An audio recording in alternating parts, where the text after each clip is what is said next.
Hey folks, Rick Berube here with Dan Mumm. Okay, for Wednesday. Today we are going to, with Facebook Live I should say, today we're going to be talking about skills. Very important.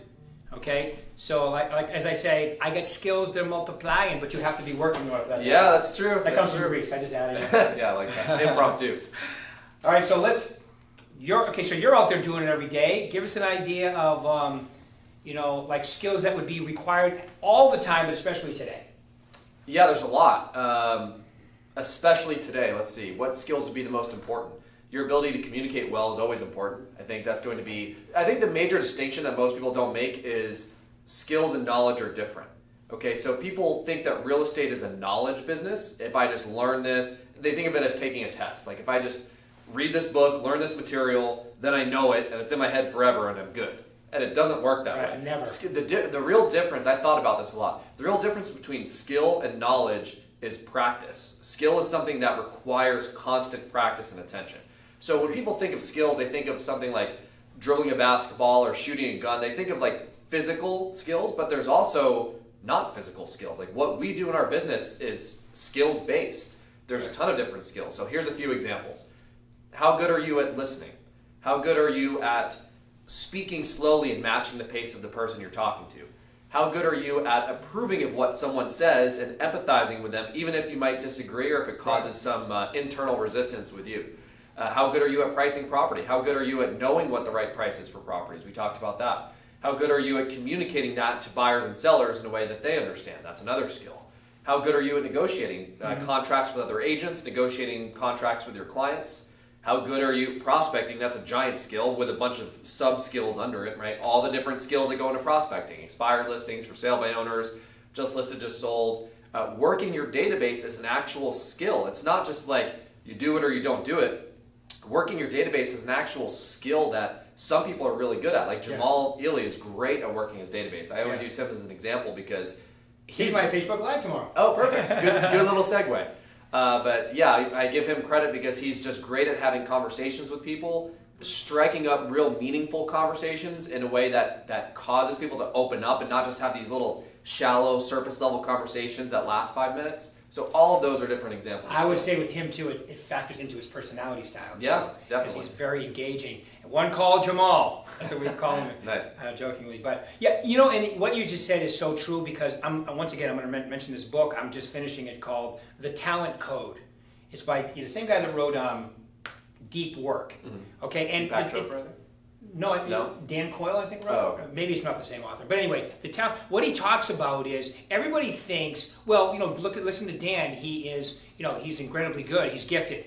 It's not about talent. It's not about being gifted. Dan practiced smiling. He had to learn the scripts. He's a very analytical person, and so his natural way of being is not smiling and he had to practice that. So it's really not your ability of how good you are from the beginning. It's your ability to practice, drill, rehearse. Like, I'll give you an example.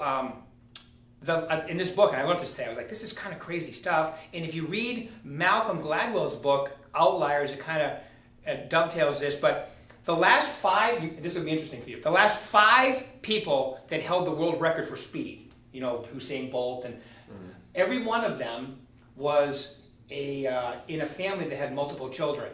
As a matter of fact, they averaged them out. The average of those 5 families had 5 children. No, it was actually 4.5 when you averaged them out. And the child who was that ended up beating the record was 3.7. So they figured out that because younger kids around older siblings, they become faster, quicker. So when you're role playing with somebody, you actually become better. Because your role playing is critically important. Practicing is critically important for your skills.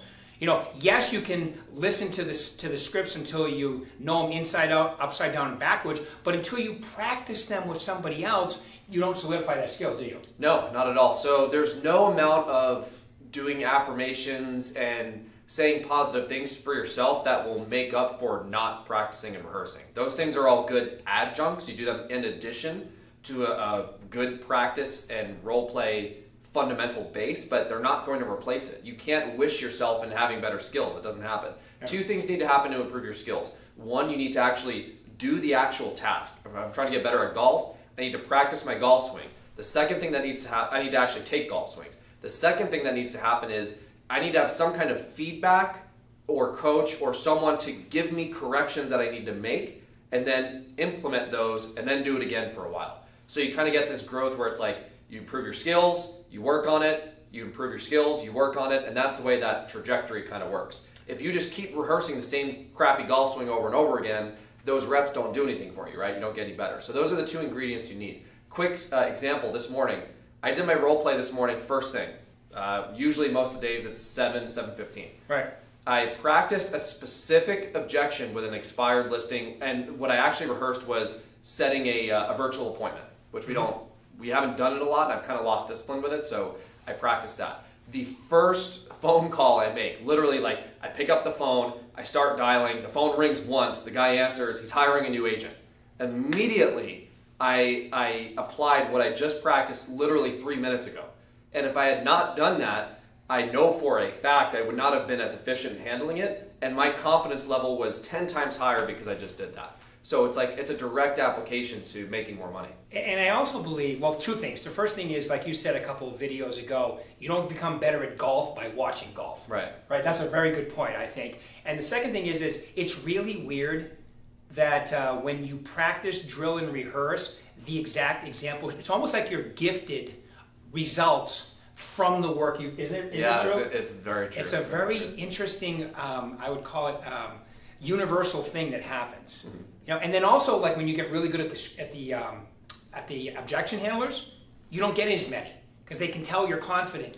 Remember, when someone gives you an objection, it's usually you haven't sold me yet, and they're giving you another opportunity to make them feel comfortable to use you. Have you ever heard of the Pygmalion effect? Yes. Yeah. So the Pygmalion effect is basically whatever you expect to happen is what's generally going to happen, right? So it's the same thing as when you buy a certain car and then you see that car on the road all the time because you have this awareness about it now. So so there's a really big Pygmalion effect to prospecting where if you expect certain things to happen, they're going to happen. And if you have a bad attitude and you're trying to generate leads, you're not going to get any results. Right. There's a huge correlation there. And that's one of those little like magic ingredients of role playing is that it changes your expectation. So there's so many reasons why it's so important to work on your skills actively and be intentional about it. Mm-hmm. It changes your mindset. No one finishes a role play session and says, I feel worse now. It's the same thing as exercise. Like anytime as long as your role play partners are decent, you're always going to feel way more confident. You're looking to get those objections rather than having this attitude of like, oh, this guy's so annoying. Like, why doesn't he just sell the house? He doesn't want to pay a commission. His price is way too high. He's so unrealistic. Your entire attitude is just flipped. It never works. Yeah. I mean, the reason the house expired is because it's unsaleable. Right. I mean, you can't. I mean, why would I call them? Right. I love when people tell me that. I'm like, are you kidding me? Right. And it's just like this market right now. Like Henry Proujon, you got Andrew Kozlowski that comes up here all the time. If you have a growth mindset, meaning that even if you're role playing with Dan, who's probably better than you right now, you're going to learn a lot of stuff. But if you go into it going, oh my God, he's incredible, I'll never get that good, I'm never going to try this, it's a waste of my time. You see what I'm saying? That's a fixed mindset. When you have a growth mindset, meaning I can get better, I just need to learn, I'm going to always get, and if you think about it, that's pretty much the way you've learned everything. Babies, they don't, oh, well, look at him, he fell over 7 times, let's not try that again. No, you keep trying until you eventually walk. It's the same thing with anything. This market right now, there's as many reasons why to do business as not to do business. Okay, I've been doing this for a long time, 35 years. I've seen the two major highs and lows in this business in the last 30 years. And there were still closings happening every time. The reason they were selling and to who was different, right? Yeah. But there were still transactions happening. And even in the worst, it doesn't change by more than 20% as far as the number of closings go. Okay, some of them are foreclosures and short sales, but they're still closings. All right, so, and we're not going anywhere near that. I'm just saying it's really what's in your mind, and your skills are incredibly helpful to make your mindset right. Yeah, there's directly correlated. So the last thing I would say is just that I know a lot of the people who listen to this might not be as focused on prospecting expired listings and for sale by owners, let's say, but don't just say, okay, well, I don't do those, so skills aren't important for me. No, skills are important for everything in the business. Sure are. It's not just those specific things. It's not just cold calling. Everything that, like we just talked about, everything that you do is a skill. We practice and rehearse presenting offers to sellers. That's a skill. Yeah. Like we have an actual script to present an offer to a seller, and we practice that to get good at it so that we get the result that we want. We practice all of those things. Negotiating with other agents, we role play that. So yeah, it's not just about, if you were doing open houses, I would highly recommend that you practice having someone come into your open house and what you say to those people. Right. We actually, when we're able to run this class again, we do live listing presentations where we literally practice opening the door, knocking on the door, opening the door, shaking someone's hand and smiling. Like these basic things need practice, especially when you're nervous. Because when you're nervous and you don't do this very often, all those basic things go out the window, right? Because you haven't rehearsed it enough. So and it's crazy because we do these little exercises and like people struggle with it because they haven't done it, and it's hard to do it in front of a group. But that's the whole idea with practice. If you do it in an environment where it's harder, then when you go out in the real world and do it, it should be easier. That's kind of a Michael Jordan thing, I think. Yeah, no doubt. Yeah, like his trainer, that book Relentless is crazy. And think about it. That's what NASA does. Mm-hmm.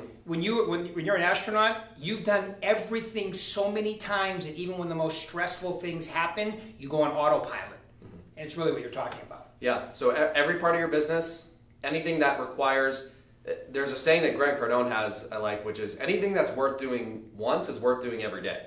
So exercise, role play, prospecting, all those things. So I would say you should start thinking about doing this sooner rather than later. A lot of agents, they start doing it when they're new and then they kind of slack off on it as they get more experience. And I understand why that happens. They get results. Yeah. Sometimes the worst thing for their goals is to get a little quick results. Right. And then they stop doing it because they haven't ingrained the habit yet. Right. Yeah. So just try and reestablish that habit. That's what it's all about.